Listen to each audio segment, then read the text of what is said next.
Africa is a continent of opportunities, and Africa is a continent to do business with and to do business in. Everyone has the same question.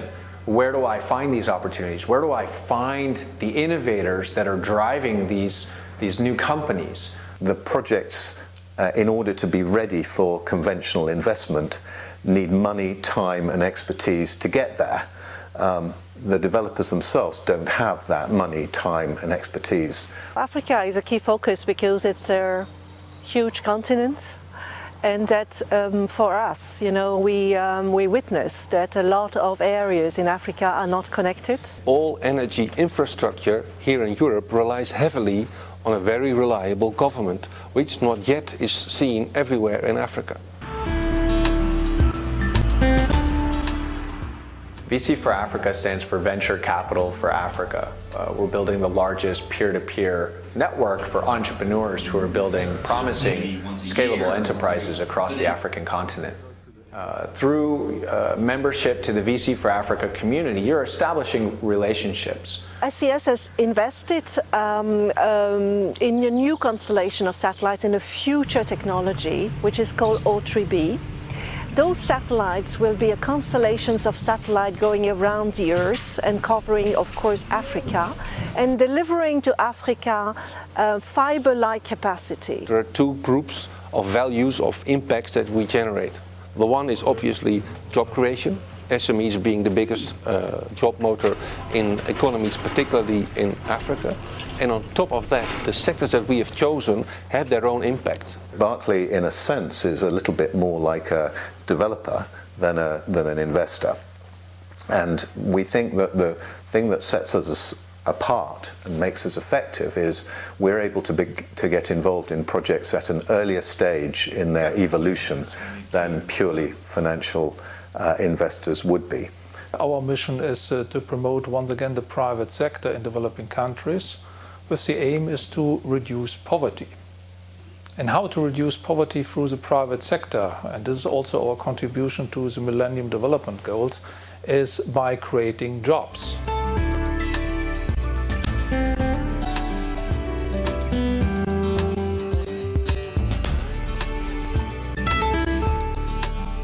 For example, last year we have provided more than 780 million exclusively for small and medium-sized enterprises through banks.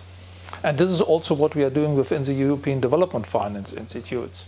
A Cameroonian who's living in the US, connecting with two Cameroonian startups based in Mboya and Douala through a mentorship exchange. The Burkina Faso elections that we organized, for example, which is a very good example of how you can ensure a stability during elections and a guarantee that the CENI, the commissions of the elections commissions, comes back with very secure data. We've made 9 investments in Ghana, and just a few examples. We have invested in a school that we thought to be of excellent quality with a native curriculum, so not an international curriculum. And together with our local partner, we have now already opened a second school and are working to open or redevelop, if you like, an existing third school to be added to his school company. In Kenya, we're seeing significant change with the reform of the power sector, with the regulator putting in place sensible levels of feed-in tariff for renewable energy and significant amounts of capacity going into construction.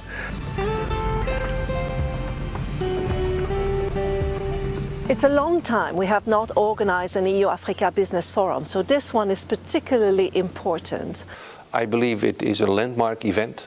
And if you look at the agenda of this upcoming event, you see that it really materializes the progress that has been made. For me, one of the most important messages I hope to come out of the upcoming forum is really this need to unlock local capital. This summit is very important to maintain a dialogue and an exchange of opinions and ideas between policymakers and the private sector in Africa. investors and technical experts from outside Africa who are interested to participate.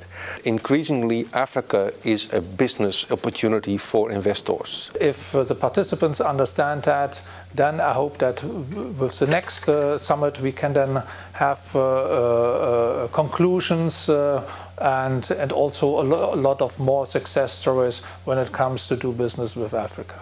And expand it to all of Africa. There's no reason. The technology is available, the content is available. There is no reason it's not happening today. So let's do it.